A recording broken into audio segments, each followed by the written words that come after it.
Hey, what's going on, everyone? Hope you're doing well today because we've got a brand new Hearthstone patch to talk about, update 33.4.2, and talking about what these changes mean. Because honestly, there's a lot in here, and some of it is subtle, but could end up having a big impact on how the meta develops over the next few weeks. The devs made it clear that they didn't want to just swing a hammer and flatten the game. They said the meta is relatively balanced, which I think most players would agree with right now.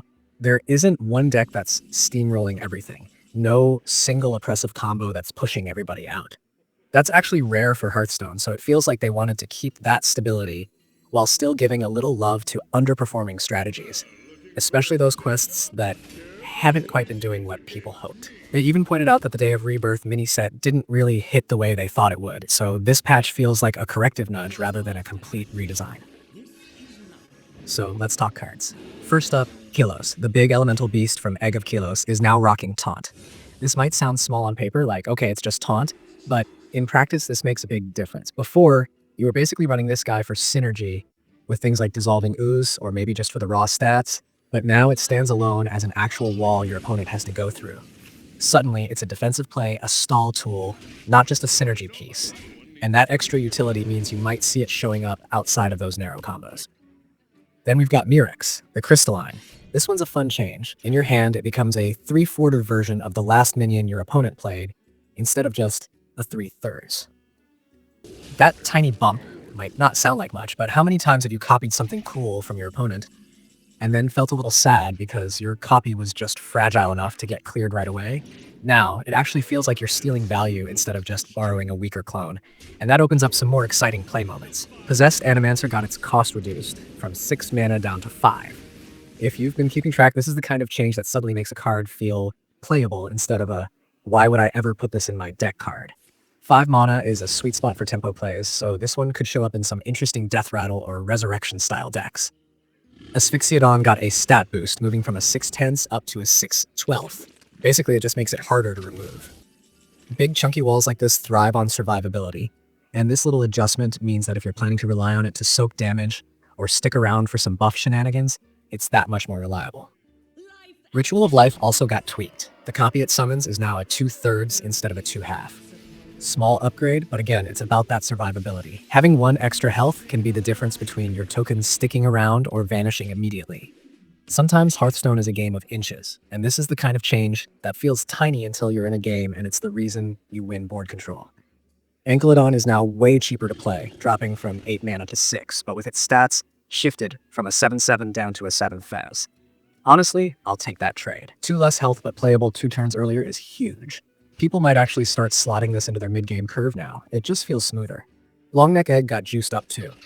Instead of summoning a little half beast, the Death Rattle now brings out a 3/3 beast, plus the original buff of giving your minions +1/+1 stays. That is a gigantic upgrade. Eggs in Hearthstone always live or die by the quality of their payoff, and this one suddenly looks like something you want to play around, not just ignore. Costume Merchant also got buffed from a weak 1/3 body up to a more respectable 2/4. It actually contests the board now instead of being a free kill. It's one of those cards you probably didn't even remember existed, but this change might bring it into more experimental lists. And then there's Tortotem. This one's fun.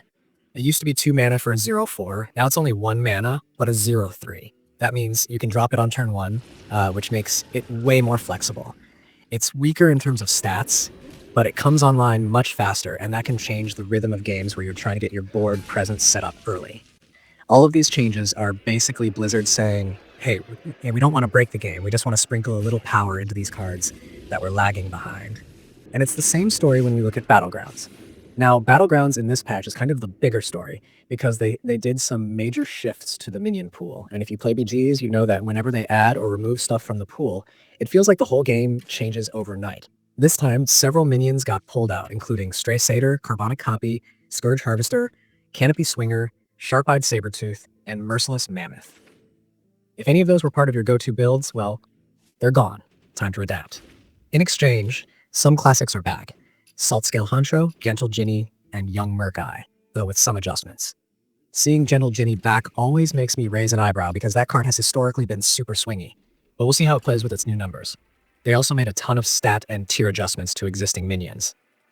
Razorfen Vineweaver jumped up a tier from 4 to 5, but also got its stats boosted from a 4 force to a 5 fifth. Roadboar got a buff to health, going from 3 halves to 3 quarts, but its rally effect got nerfed, now only giving you 2 blood gems instead of 3.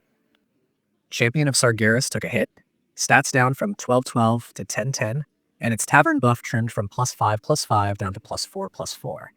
Raptor Elder lost some health, now it's 7 instead of 8, but got stealth and stronger beast buffs, so it's a trade-off that might actually make it sneakier and more dangerous. Stomping Stegodon saw its stats lowered from 4 forward to 3 thurs, but the rally buff improved, so it's a little weaker on board presence, but better in terms of long-term scaling. Mama Bear got stronger, going to a 6/6 body and buffing beasts more when they're summoned, which honestly feels like Blizzard is trying to breathe more life back into beast builds.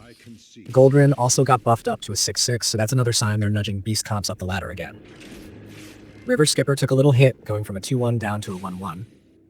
Gentle Ginny, as I mentioned, got reintroduced with tier and ability changes, and there are a bunch of other adjustments to minions like Greasebot, Utility Drone, Charging Serena, and Prized Promo Drake that just tweak the balance knobs a bit. Then there's the quests in Battlegrounds. They've made some quests easier like reenact the murder, round up the suspects, and crack the case. On the flip side, Dust for Prince got harder. One particular quest, Unlikely Duo, now requires you to buy 4 minions of certain types instead of playing 5, which changes how you approach it. Several quest rewards also got made easier to earn, like Smelting Chamber, Blood-Soaked Tome, Beyond the Mirage, Magic Fin Relic, Yogg-tastic Tasties, and Timeline Acceleration. They did nerf one reward though, Untold Riches, reducing the maximum pouch of gold it gives from 7 down to 5. And Perpetual Incantation got buffed a little, with Tavern spells now giving +2/+1 instead of +1/+1. Hero armor values also got shifted. This is one of those quiet changes that you don't think much about, but it really influences which heroes feel strong. Galewing now has 10 armor, 8 in duos, and heroes like Vol'jin, Maiev Shadowsong, Kurtrus Ashfallen, and Sir Finley Mishleton also got armor increases. It's all about smoothing out the power curve, so weaker heroes have a little more breathing room to compete. On top of all of this, there were a few bug fixes worth mentioning. In Arena, they fixed the bug where Anachronos, Frostmourne, and Barak Kodobane weren't showing up in the legendary buckets, so those are back. And they fixed a reward pop-up issue where Staff of the Endbringer was incorrectly being labeled as Sharp-Eyed Lookout. Little things, but it's good to see them getting patched.